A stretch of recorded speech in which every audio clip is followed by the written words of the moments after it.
Voilà, c'était l'adresse à la nation du président de la République, Ibrahim Boubacar Keïta. Du discours de 2013, le 53e que nous venons d'écouter, nous remontons le temps. Maintenant, pour vous proposer un extrait du premier discours dans le genre, c'était celui prononcé par le premier président de la République du Mali, Modibo Keïta, en 1960, un discours dans lequel il proclamait justement l'indépendance de la République du Mali, appelée peu avant le Soudan. La qualité sonore de cet élément a pris quelques rides, ce qui rend l'écoute quelque peu inconfortable. Nous vous invitons à autoriser l'Assemblée législative, premièrement, à appréhender les transférés par la République soudanaise à la Fédération du Mali. Deuxièmement, à proclamer comme État indépendant et souverain la République soudanaise.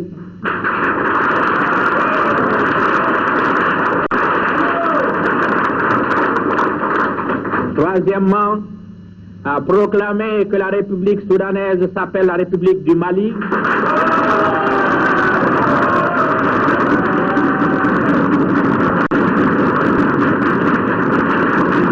En septembre 1960, notre peuple s'est résolument engagé à construire une nouvelle société débarrassée de toute forme de domination et d'exploitation, la société socialiste. Cette société, nous la construirons à la dimension des valeurs de courage et de travail de nos masses laborieuses.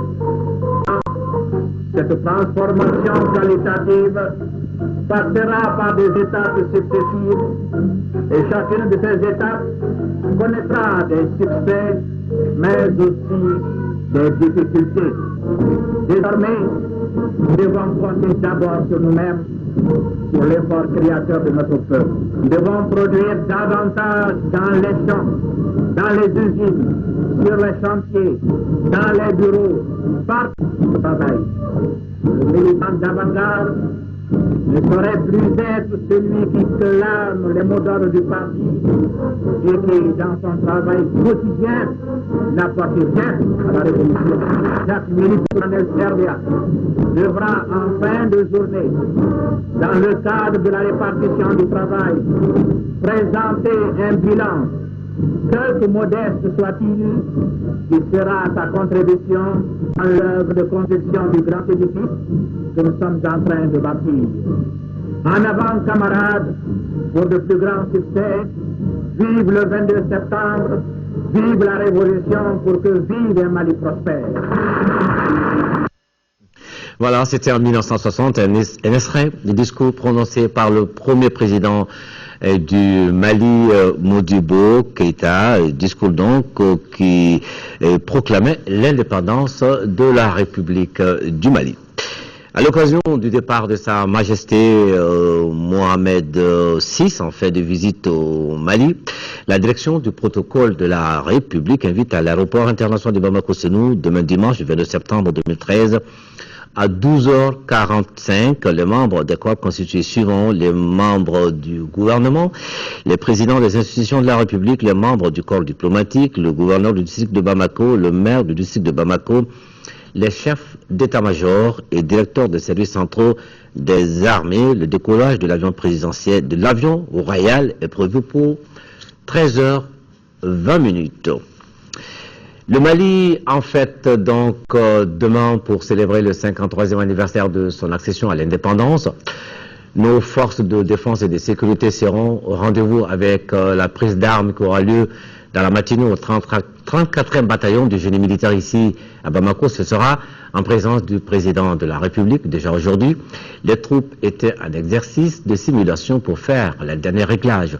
Le ministre de la Défense des anciens combattants était venu les accompagner. Garibou Pérou. Passage en revue des troupes défilés militaires, voici les exercices de simulation supervisés par le ministre de la Défense et des anciens combattants à quelques heures des festivités du 22 septembre. Toutes les mesures sont prises selon le colonel Fagiba Ibrahim Kansai, directeur adjoint du génie militaire. Il est prévu sur la place d'armes du génie militaire une prise d'armes qui sera suivie d'un défilé militaire. Actuellement, nous sommes en train de faire une répétition, comme vous venez de le constater. On a fait une première répétition avec l'ensemble des troupes qui doivent participer au défilé de demain. Donc pour le moment, du point de vue effectif, tout est calé. Du point de vue matériel, il n'y a pas de souci majeur. Il y a quelques petits détails d'ordre protocolaire qui doivent juste être réglés. Sinon, à part ça, il n'y a pas de souci majeur. Ils sont contents de montrer ce dont ils sont capables et d'avoir la considération du pays. Parce que pendant ces derniers 18 mois, l'armée a été particulièrement indexée. Donc ils seront fiers de voir qu'ils reviennent dans l'estime de la nation. Je pense que ça c'est extrêmement important. Et nous devons les accompagner dans cette démarche de réarmement, de morale, psychologique. Parce qu'il ne faut pas oublier que leur mission c'est de donner leur vie pour le pays. Et de voir qu'ils sont prêts à le faire. Et je pense qu'ils méritent d'être encouragés, d'être soutenus. Si la fête du 22 septembre de l'année dernière a été réduite à la symbolique, cette année, elle reprend toute la dimension d'une fête nationale, puisque l'armée malienne, avec le soutien de ses alliés, s'est débarrassée des groupes terroristes qui ont occupé le nord du Mali. Les forces armées maliennes, le temps de renouveau, c'est le titre des magazines que leur thème et la DIRPA vous propose ce soir après cette édition, une réalisation de Abbas Fambougou Traoré et de Massa Doumbia. La littérature qui célèbre également ce 53e anniversaire de l'indépendance du Mali.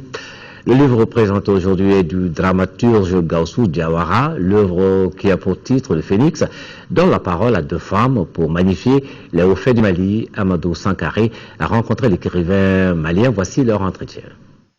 J'ai dédié à cette renaissance le livre intitulé La Renaissance du Phénix, parce que le phénix dans l'Égypte est un oiseau mythique qui, chaque fois qu'on le tue, il renaît de ses cendres.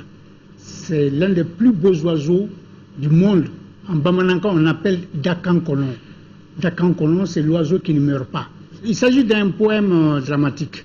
C'est écrit sous forme de poésie, parce que la poésie, c'est bien pour l'épopée. Alors j'essaie de rappeler les hauts moments du Mali, et cela va avec la poésie. Et il s'agit de deux femmes, Mouna Aïcha et Fata, une Sonraï et une Tamashek, qui échangent des regards sur ce qui s'est passé actuellement au Mali. Et ces deux femmes conseillent de positiver les événements qui viennent de se dérouler et pour que vraiment nous puissions aller de l'avant. J'ai dédié ce livre-là, La Renaissance du Phénix, le Dakankolon, au Mali, mais il est d'abord dédié à Damien Boiteux, le lieutenant français qui est tombé sur le champ d'honneur, avec ses frères d'armes du Mali et d'Afrique qui sont tombés sur le champ d'honneur pour rendre à notre peuple la dignité.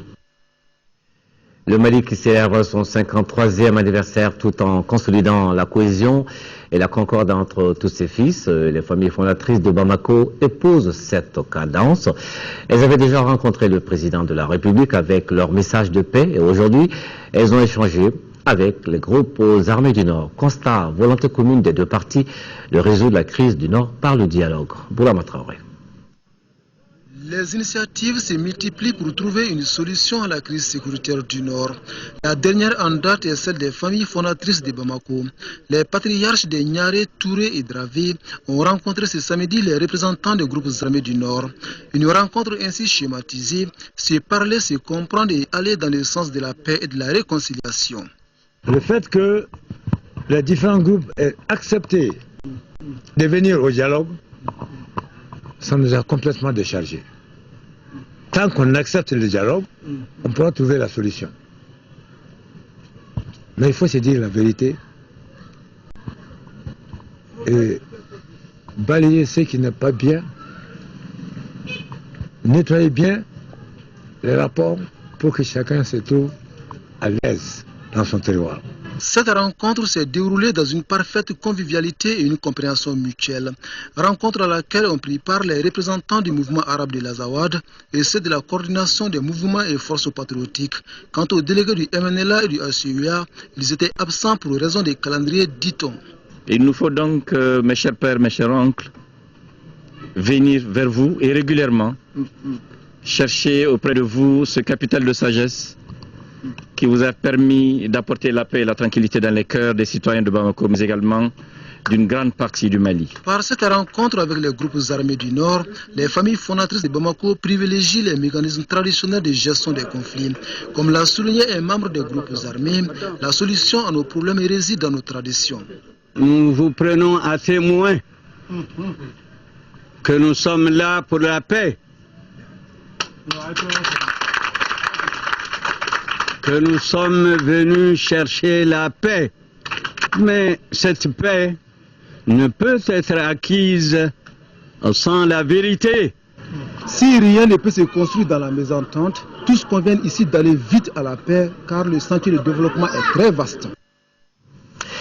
Le ministre des Affaires étrangères et de la coopération internationale, Zarabi Ould Sidi Mohamed, a quitté Bamako aujourd'hui pour New York, au siège des Nations Unies. Le ministre prendra part aux travaux de la 68e session de l'Assemblée générale des Nations Unies. En marge des débats, le ministre Zarabi Ould Sidi Mohamed participera également à plusieurs réunions thématiques de haut niveau et aura des entretiens avec certains de ses homologues et des personnalités du système des Nations Unies.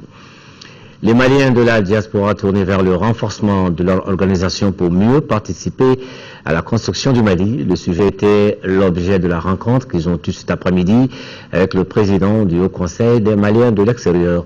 C'est un reportage de Al-Hussein Touré. C'est à l'occasion de la prise de fonction du président de la République que les Maliens de la diaspora se sont retrouvés ici à Bamako. Pour mieux aider leur séjour au pays, compatriotes vivant à l'extérieur ont décidé de se rencontrer et débattre de leurs préoccupations. Le plus grand problème de nos compatriotes maliens qui vivent en Chine est l'extension des visas.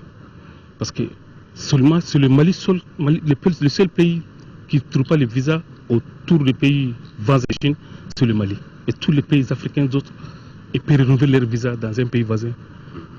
Mais en tant qu'un passeport malien, il faut revenir en Afrique ou revenir jusqu'à Bamako pour avoir un visa et retourner. La situation chez nous, c'est ce qu'on appelle le train-train quotidien. C'est naturellement le problème de séjour. Ce sont les problèmes des familles classiques dans n'importe quel pays. Le problème de travail, toutes raisons qui nous ont fait quitter notre pays d'origine.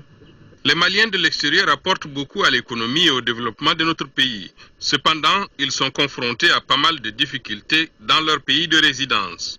Pour le président des Maliens de l'extérieur, le séjour sera mis à profit pour rencontrer les autorités et demander leur appui. Nous allons essayer de discuter avec les autorités, les nouvelles autorités, pour les présenter en tout cas nos difficultés, nos doléances.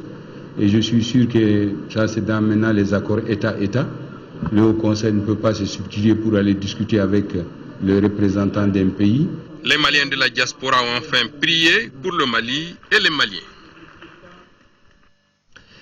À l'occasion des élections législatives guinéennes qui doivent se dérouler demain dimanche de 7h à 18h dans la circonscription électorale de Bamako pour les Guinéens vivant au Mali, l'ambassadeur de Guinée au Mali invite les électeurs à se rendre dans les bureaux de vote suivants: Chancellerie, Faso, Kanou, Kalabankoura, école fondamentale, Bankoni, école fondamentale, Médina Croix, consulat, Kati, Lafiabougou, lycée Mamadou Sarr, Dukoroni Para, école fondamentale, Sebenikoro, école fondamentale, Kanadjigila, école fondamentale. Élan du cœur de la principauté de Monaco pour prendre en charge des enfants malades du cœur. 3 d'entre eux, pris en charge par Monaco Collectif Humanitaire, iront donc se faire soigner gratuitement à Monaco. Le collectif a également fait des dons à certains enfants démunis et à des victimes des inondations du 28 août dernier. Kadidia Toukone. Monaco Collectif Humanitaire est une chaîne de solidarité créée en 2008 à l'occasion des 50 ans de son Altesse le Prince de Monaco. Le collectif œuvre dans le domaine de l'humanitaire, à savoir la santé et l'éducation. L'un des objectifs de Monaco Collectif Humanitaire est la prise en charge gratuite des enfants malades dont les pathologies ne sont pas opérables sur place dans leur pays d'origine. 3 enfants malades du cœur prendront bientôt le départ pour Monaco pour des soins. Cela portera à 22 le nombre d'enfants malades à avoir bénéficié de ce programme. Avec un coût de près de 11 000 €, soit environ 7 150 000 francs CFA par enfant, Monaco Collectif Humanitaire se charge gratuitement du transport, du visa, de l'assurance et de l'hospitalisation de ces enfants. On reçoit les dossiers, on les fait partir chez les experts monégasques. Quand les dossiers sont jugés nécessaires pour faire partir les enfants, effectivement, parce qu'ils ont constaté ensemble que les soins ne peuvent être effectués sur place, et là, on fait mettre en place le dispositif de départ. Et les enfants, à l'arrivée, ils ont déjà une famille d'accueil. Ils viennent en aide à des enfants malades du cœur. Le plateau technique dont nous disposons actuellement ne nous permet pas de prendre en charge ces enfants malades du cœur. Nous sommes obligés de recourir à des services de cardiologie, chirurgie cardiovasculaire spécialisée pour leur prise en charge. L'attente est longue. Ça se chiffre à plus d'1 millier d'enfants. Monaco Collectif Humanitaire a également remis des kits scolaires à des enfants démunis et des dons composés de riz, d'huile, de sucre et du lait aux victimes des inondations du 28 août dernier. Monaco Collectif Humanitaire est présent dans 18 pays en voie de développement et grâce à son appui, 139 enfants issus de pays différents ont été soignés dans les hôpitaux monégasques. Culture, musique avec Vieux Farka Touré qui signe son retour sur la scène malienne avec un nouvel album qui sera bientôt sur le marché discographique. Cette nuit, il donnait une soirée tout en acoustique avec le joueur de kora Mani Diabaté à l'Institut français de Bamako. Moussa Tidjani Kanté est allé écouter pour Mal Actualité. L'Institut français de Bamako a servi de cadre ce vendredi sacré pour le lancement du futur album de Vieux Farka Touré. Un album de 10 titres qui va s'appeler Mon pays. Mon pays vise tout ce qui se passe au Mali aujourd'hui. Donc la plupart des titres de l'album parlent de ce pays. Il y a des chansons en bozo, des chansons en soreille, des chansons en peu, des chansons en bambara, qui est fait exprès parce qu'il faut savoir que le Mali est sur le Mali, quoi. En 2011, après la réalisation de cet album The Secret, il entame une tournée mondiale aux États-Unis et en Europe. Vieux Farka relie blues et culture africaine et américaine mêlée à la modernité et à la tradition. Entre le rythme paisible de la ville de son Niafinké natal et l'agitation de la capitale bouillante, Vieux va trouver sa marque et son inspiration. L'apothéose, c'est avec son frère jumeau, Sidiki Diabaté, le fils de l'autre, Toumani Diabaté, le virtuose de la kora.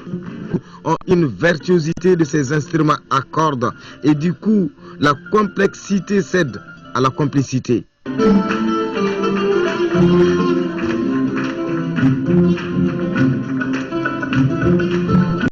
Il représente valablement son papa. Vraiment, aujourd'hui, nous avons été ravis de cette soirée. Oh, j'ai beaucoup aimé l'atmosphère, l'énergie. J'ai beaucoup aimé les pièces avec la kora. La complicité entre les musiciens était très belle à voir sur scène et c'était contagieux. C'était une soirée très réussie. Ah oui, formidable. Franchement, ça faisait longtemps qu'on n'avait pas vu de la bonne musique. Ça faisait longtemps qu'on n'avait pas vu Vieux Farka vraiment dans tous ses atours. Et honnêtement, je disais à gens autour de moi, le duo des fils d'eux va faire très mal ici au Mali. Le fils de Ali Farka qui joue avec le fils de Toumani Diabaté, sans aucun complexe, avec leur propre composition et sans se gêner pour reprendre les compositions de leur papa, c'était formidable. Après avoir multiplié les expériences musicales à l'étranger, l'artiste signe son retour à la terre natale. Cet album conçu et enregistré ici à Bamako, des chansons qui forment une ode passionnée et passionnante de la culture malienne. Sport, première défaite du Mali à l'Afro-Basket féminin Maputo 2013, défaite 64-67 face au Cameroun. Hier, les Maliennes avaient réussi une bonne rentrée en battant le Cap-Vert 73-62. Et le résumé du match avec Khalifa. Le Cameroun s'impose. La première surprise de ce tournoi est créée par le Cameroun. Les basketteurs ont dans cette rencontre face aux Camerounaises.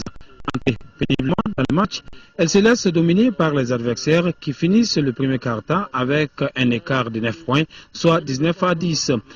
Un léger mieux au deuxième quart-temps, au cours duquel nos joueuses sont plus adroites et surtout plus combatives. Qu'à cela ne tienne, la pause intervient sur une avance de Rouen 42-27. Malgré les quelques lacunes physiques et d'adresse, Diéné Diawara et ses partenaires parviennent à renverser la tendance pour prendre le devant avec 53-48. Elle creuse même l'écart jusqu'à 10 points avant de céder dans la 37-64 pour le Cameroun. Prochaine sortie ce dimanche contre le Nigeria qui a obtenu son premier succès face au Kenya 74-49 après une défaite 46-60 devant l'Angola en match inaugural.